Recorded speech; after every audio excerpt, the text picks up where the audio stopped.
Good evening, you wonderful people. How are you doing today? Welcome back to another video. Manchester City are in action tomorrow against Wolves in a big Premier League game, and I can't wait for it. I really am very excited for it. I've not done a live video what feels like absolutely ages. I was on holiday with the wife and the family and the little boy. Ruben is good, John. Thank you for asking.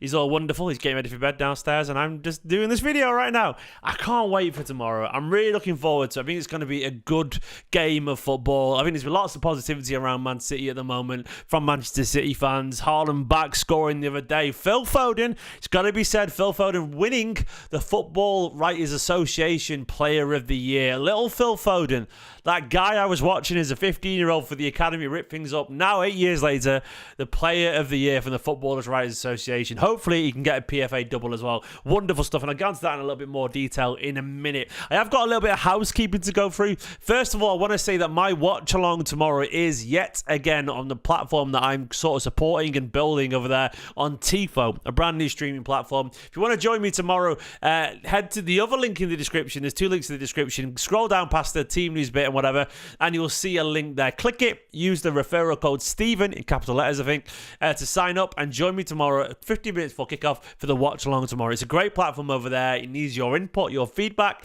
and help develop it, and it's good fun. It's wonderful stuff. It's really wholesome. I enjoy it a lot, and it's a good City community over there. Secondly, this video is actually sponsored by the wonderful people over at Football Prizes. Look at this brand new prize.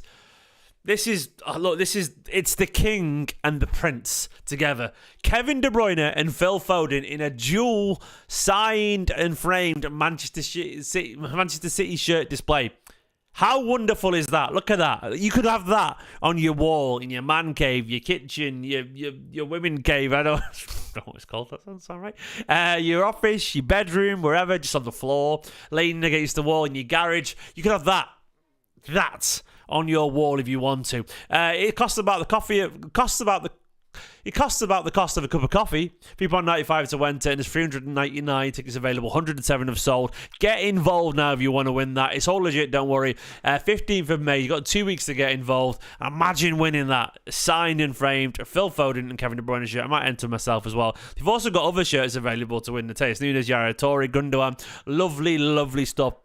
Good luck, Blues, if you do enter. Good luck indeed. So, let's talk about Manchester City Football Club. Let's look at the last game that we played, of course. 2-0. This is where we're currently at in terms of the state of play here a little bit. 2-0, of course, there. Last time out, a good performance away at Nottingham Forest in the second half. First half, not so good. Second half, really good. We're currently sat 1 point behind Arsenal with 4 games left. Win them all, we win the league. It really is as simple as that, unless it goes to goal difference, and who knows how that would go down. But we have to win tomorrow. We absolutely have to, because that plus, look, if we draw, it's level, and they've got a +7 goal difference. They will win on goal difference. We're not turning that around unless we just batter teams in the other 3 games, which is probably not going to happen, given that Spurs is one of them, you know. But this is where we're at. This is the current state of play. Arsenal, their matches this weekend, they've got Bournemouth tomorrow morning, so we'll know how they would have got on. They'll win that at the Emirates. Absolutely win that. They're a good side, but it'd be crazy. It'd be crazy not to think that they're going to win this tomorrow. So we've got to focus on our job. Let's go to Pep Guardiola's press conference quotes. He talked about Phil. He said congratulations to him. He said always you can improve until you retire, until you die, which is obviously he was asked about that. Guardiola said him and Ruben Dias feel good. Well, Ederson could return to action as well tomorrow because he feels good following his injury against Forest.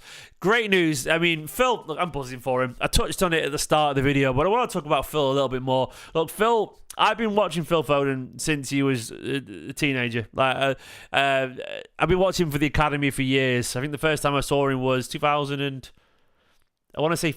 or 16 or something like that, of maybe even 14 when he was playing for the under-14s on the stream of a summer tournament.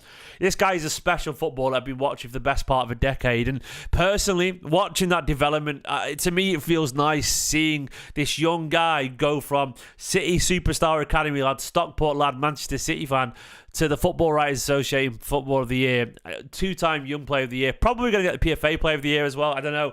But either way, watching Phil Foden achieve what he has, it's just special to me. It means an awful lot. He's respected, of course, within the game, a fantastic footballer, and he deserves it, man.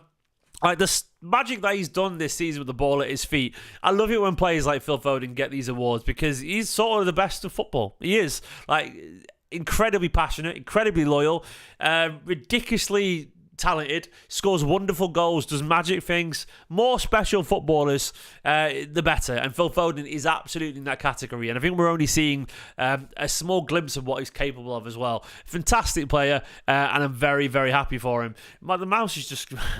oh, that's great stuff. I can't really scroll up because the mouse has just gone flat. There we go. So I'll talk a little bit about Phil Foden more while I charge this stupid Mac mouse. Look, how stupid is that? Can I scroll up a little bit more? No, I can't. Typical. So we're stuck on this little screen for now until the mouse charges a tiny bit. There we go.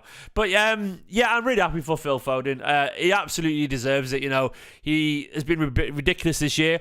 Isaac in the chat saying Rodri should have won it. This is a good shout for that as well. Look, one of Rodri or Phil. Look, Rodri was the rock, Phil was the magic. I think either of those, if they'd won it, I would have been fine. It's hard not to look past, the likes of Odegaard and Rice and Saka as well for Arsenal. You can't ignore Van Dijk having a great season for Liverpool. But to me, I think Phil is more than merited it. In the absence of Kevin De Bruyne, I think it's fair to say that we needed someone to step up, and Phil Foden has absolutely been that man. Right. I'll quickly unplug it to get a little bit of there we go. Scroll up a tiny bit more. Guardiola was talking about Phil. He said, if the footballers write his name as player of the year, well done. He's played very well like all the others here. He played in a team of great players. His work ethic is amazing. The success belongs to him, not to me. I like that. He always says that, by the way, and he talks about it later on as well in the press conference. He talks about how the players earn their success. He said later on, and I'm going to paraphrase a little bit, he said, I can tell players what to do, but ultimately it's on them to improve. It's on them to learn if they want to. I can suggest things, but it's on them to leave. And he's right to give them that ownership. It's not on them to go, Pep, make me better. It's on them to take responsibility and listen and learn and focus and work hard. It absolutely is, and the success does belong to him. Guardiola said the job the City Academy has done the last 5 years, 6-7 years is unbelievable. Not all players who come through the Academy can play it. It's a question of space. But Phil is a great success to City Academy. Look how many came through and play all over the world. And he's right. There's so many players. I mean, you only have to go back a few years. Tommy Doyle today getting a permanent transfer to Premier League side Wolverhampton Wanderers. I'm happy for Tommy. Devastated to see him go. A lifelong Manchester City fan, a blue like one of us, a cracking player who I still feel, by the way, has got a top Premier League career ahead of him. City have got a buyback on that, which is really nice because I think people will be surprised how good he gets for a little bit of time. But I'm buzzing for him. You look like people like the Mature over at Dortmund, having a great time. Both Felix and Lucas doing really well. You look around and see so many players having top flight careers. You've got Trafford in the Premier League. Howard Bellis will get there very soon. There's so many just moving around. They're having a really good time. I'm very happy for them. You got Tosin Adarabioyo, currently linked to Newcastle. But yeah.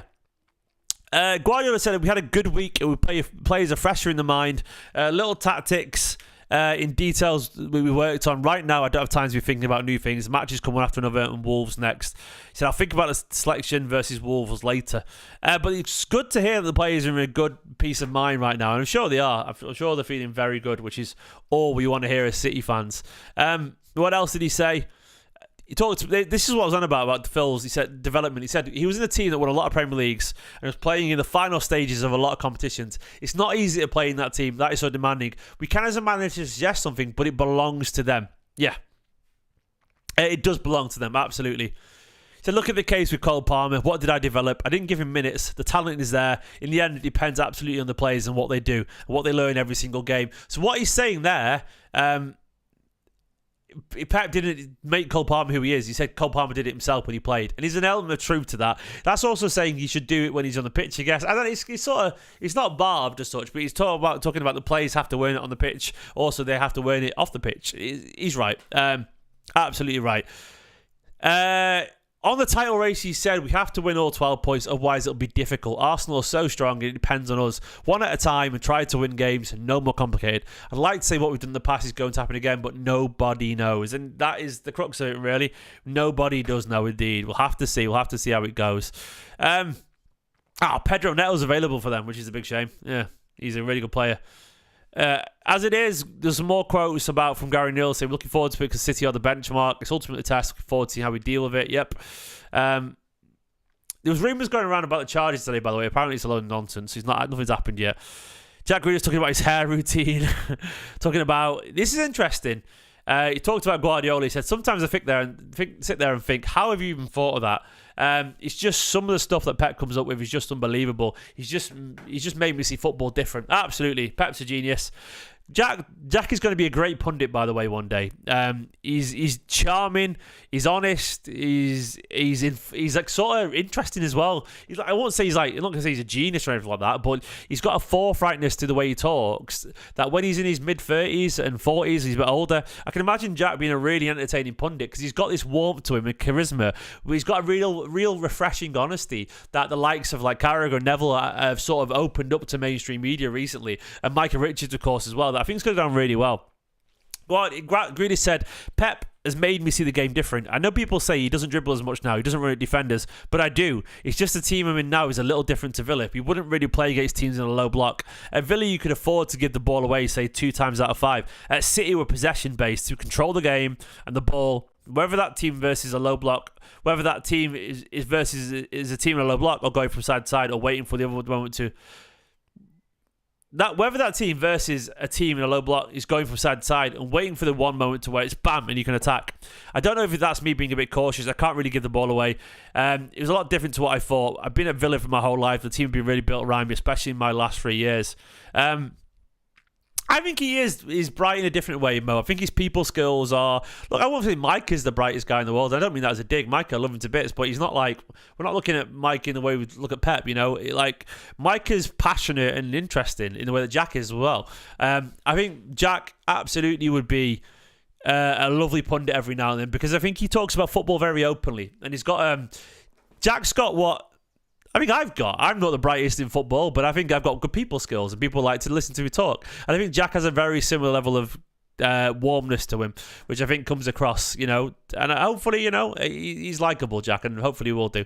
So should we have a look at Wolves and see how they've been getting on? So Wolves currently are banging the mid-table. They're having a good old safe season. They're having a very Wolves season, you know. They're right there in the middle of the table. They are safe. They are comfortable. They are miles away from the relegation zone. And they've been having a decent little spell of it this year. They've just beat Luton 2-1 the other day. Before that, consecutive losses to Bournemouth, the informed team right now in the Premier League, and Arsenal. But they also had they had a bad run of form, actually. I was totally wrong. They had lost to Coventry, they lost to Villa, they drew at Burnley, they lost to West Ham, drew at Forest. They won the other day, but their form was poor. They had a good spell here and there, of course, as you can see, with lots of green there. But recently, you know, not being too great. This is how they played against Luton at home. They always play 3 at the back, pretty much always. Gomez, Kilman, Tomato, Doherty and Ryan Aït-Nouri as the wing-backs. Joao Gomez, Lamina, Bertrand Traore. Is it Bertrand? Boubacar, sorry. Different one. Mateus Cunha and Hee-Chan Hwang, of course. Tommy was on the bench, of course, the other day. They've got some good players, and Neto is back as well, which is obviously a pain in the arse because he's such a good footballer. I'm expecting to see something similar, if we're being honest. They're a good side. They're aggressive on the counter. They did play 4 at the back when they lost against Bournemouth, though, to be fair, so maybe we'll see something like that. But I think they'll play 5 at the back. I think they'll play the wing backs and keep them really deep. We will see how it goes, but they're a good side. As for City, look, how do I think they'll line up? Oh, I don't know. I think it's going to be something like this. I think... this is how we lined up against the other day. Let's have a look at how we lined up against Forest. Forest, obviously, here was the lineup. It was a pretty decent lineup, actually, to be fair. Doku played on the right, Grealish on the left. Doku didn't have the best game. Bernardo, Kevin, Rodri, Alvarez, Josko, Nathan, Akanji, Walker, and Ederson. I think Ortega will get the start. I think Ortega's going to get the start if Ederson's touch and go. Vardiol is absolutely going to start because his form is brilliant. Diaz, I'm not sure if he'll play. He's not. Stones was on the bench the other day, so I can see Ake and Stones and Walker, maybe something like that. Or do you think Akanji's going to start? It could be Akanji again. Actually, Akanji's in great form right now, and I think Stones and Diaz will be on the bench for this one. I think it's going to be like this. Josko, Ake, Akanji, and Walker. It's going to be the sort of this kind of formation, isn't it? Rodri's obviously going to start. Rodri always starts. Kovacic, when he came on the other day, was excellent. I think Jack will probably start over here. He's not that he did anything wrong. I think Jack will start. It could be Doku, by the way. But I think Jack will start. Haaland is absolutely going to start. He was in good form the other day. He's almost certainly going to start Haaland. He made a difference the other day. I think we're going to see, at home against Wolves, Foden, KDB and Silva. I think Foden will get the nod in midfield. And what I think we'll see is these two sort of floating around and switching. But I think Foden's going to get the start. I think he will do. I think Foden will start alongside KDB, which is rarely done. Thank you, John. I just have a decent read on things and guess. I hope I'm right. I think it's going to be something like this. Kovacic could get the start. He didn't play well the other day, Silva, so I would not be surprised to see Kovacic here with Phil out wide on that side, which I don't want to see him there, but he'll have the license to drift in. Don't be surprised to see this. But once again, Kyle getting further forward up the pitch. We'll sort of see something like this potentially, and I think we might see something like that. Where Kovacic, when he came on, we kept the ball really nicely. Stones could start Mo, but maybe he will do. Yeah, maybe Stones will do. Maybe it'll be Stones instead. Maybe Stones will get the nod, and he'll. I don't know, man. I don't know. It's hard to say. Either way, I'm reasonably confident. I think we're going to win this game. Kovacic deserves a start, in my opinion. Kovacic has been absolutely excellent. I think it's going to be good, though, tomorrow. I think City will be really aggressive. What's everyone's predictions, by the way? Let me know in the chat. I think City tomorrow could come out absolutely on fire. I think Haaland is going to brag a hat-trick. I'm going to go for it. I'm going to go for 4-0. Haaland and Foden. There's your man for the goals. That's what I'm going to say tomorrow. I feel confident about this City side. I feel like they've got a bit of energy to them. And I think they're going to come out. I think they're going to be good. I think they're going to score a few goals and going to put down a bit of a marker. Hopefully, that's enough to win the league. Not win the league. Win the game, go top of the league with... Yeah, I think we will do. I think we'll be good, John. I feel it. Daily Life says 2-0, bit nervy at first. But once that first goes in, we'll boss it. Yeah, probably. But I think we'll be that way, but then get late goals and get the third and the fourth very quickly. I think it'll be like 1-0 at half-time. Be a little bit tense. Around the 65th minute, we'll get the second, and then it'll be like 74 Haaland, 79 Haaland.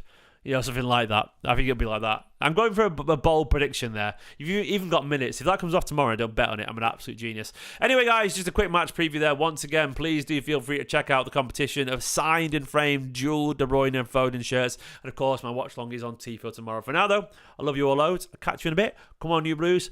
Bye-bye.